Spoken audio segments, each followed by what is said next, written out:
Already the majority problem in Assam, I'm very much thankful to Honorable Chief Minister, he already resolved. Now, negligible problems are there, it's not a matter. But compared with Assam, we have the problem in Nagaland and Meghalaya.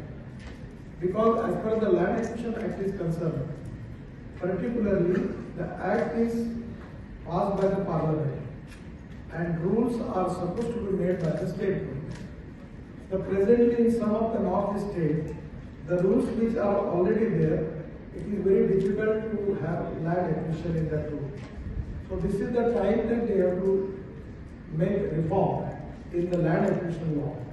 Without it, it cannot be possible. And if we are not getting the land, how we are going to construct the road? So that is a big question.